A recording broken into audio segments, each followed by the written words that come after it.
ইঞ্জিনিয়ারের চাকুরি ছেড়ে হাঁসের খামার গড়েছেন দুই বন্ধু।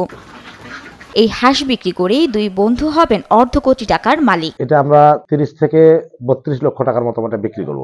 আর ডিমের যেটা হাঁস আছে আমাদের এখন বর্তমান, এখান থেকে যে ডিমটা উঠবে, ওঠার পর যেটা লাভ হবে এক বছরে মোটামুটি অর্ধ কোটি টাকার উপরে আমরা বিক্রি করব এই ডিমগুলান। শুধু হাঁসেই ক্ষান্ত হননি খন্দকার তৌফিকুর রহমান সোহাগ ও মুর্তুজা রহমানের জুটি। হাঁসের সাথে মাছের খামার করায় কোনো বাড়তি খরচ ছাড়াই এ খামারে হচ্ছে মাছ চাষ। হাঁসের খাবারের উচ্ছিটাংশ ব্যবহৃত হচ্ছে মাছের খাবার হিসেবে। হাঁস এবং মাছ একসঙ্গে মনে করেন প্রতিপালন করি, তাহলে কি হবে, হাঁসের যে ওয়েস্ট খাবারটা থাকবে এটা খাওয়ার পর মাছ অবশিষ্ট খাবার খাবে। এখানে 1 টাকার খাদ্য মাছকে দিতে হবে না, মাছটা বিনা পুঁজিতেই মনে করেন চাষ হয়ে যাবে। যে চিন্তা সে অনুযায়ী ফলও পেয়েছেন মুর্তুজা ও তৌফিকুর। মাছ চাষেও লাখ টাকা ঘরে তুলবেন তারা। পুকুরে মাছ আছে, এই মাছটা আমরা মনে করেন এটা 3.5 থেকে 4 লক্ষ টাকা বিক্রি করব। এটা পুরোটাই লাভ হবে আর কি। 1997 সালে ডিপ্লোমা ইঞ্জিনিয়ারিং শেষ করে 2001 সালে ইলেকট্রিক্যাল ইঞ্জিনিয়ারিং এ স্নাতক ডিগ্রি লাভ করেন সোহাগ। এরপর ঢোকেন চাকরিতে। 22 বছর চাকরি করার পর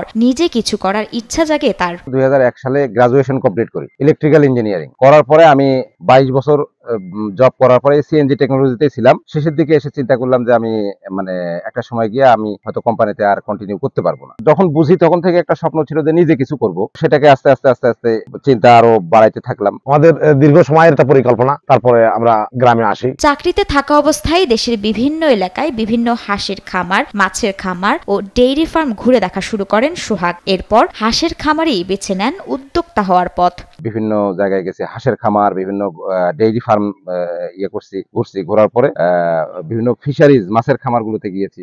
তো দেখার পরে মনে হলো যে আসলে ডেইরি ফার্ম করতে গেলে অনেক ইনভেস্ট লাগে, সেটা পর্যাপ্ত ছিল না। তো চিন্তা করলাম যে আসলে হাঁস এবং মাছ করা যায় কিনা, কম্বাইন্ড একটা চাষ। যেমন চিন্তা তেমন কাজ। তারপরে 2017 সালে আমি জব ছেড়ে দিলাম। খামার করার জন্য পৈতৃক 1 একর জমির সাথে আরো কিছু জমি কিনে মোট 4 বিঘা জমিতে প্রথম খামার শুরু করেন দুই বন্ধু। প্রাথমিকভাবে পিকিং স্টার হাঁস দিয়ে শুরু করলেও এখন বিভিন্ন জাতের হাঁস রয়েছে বিলের হাঁস নামে গাইবান্ধার সাদুল্লাপুর উপজেলার বনগ্রাম ইউনিয়নের কিসামত শেরপুরের এ খামারে। বিলে এখানে জমি, নিজস্ব জমি, আমার বাবার জমি, এখানে পৈতৃক সম্পত্তি প্রায় 4 বিঘার মতো জমিতে শুরু করলাম আমরা দুইজন। আল্লাহর রহমতে বেশ ভালোই চলছে।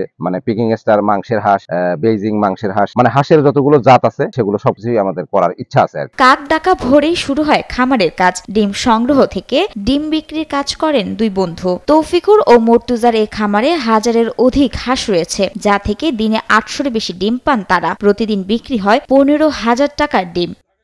আমাদের এখানে হাঁস আছে চিল হাঁস। কেবল আমরা স্টাডি করছি যে কেমন হয়, এটাতে কেমন লাভবান হওয়া যায়। আর আমাদের এখানে ক্যাম্বল হাঁস আছে, জিংডিং আছে। এই হাঁসগুলো এখন ডিম পাচ্ছে। আমাদের এখানে 1150 হাঁস আছে। হাঁসে ডিম পাচ্ছে এখন 850।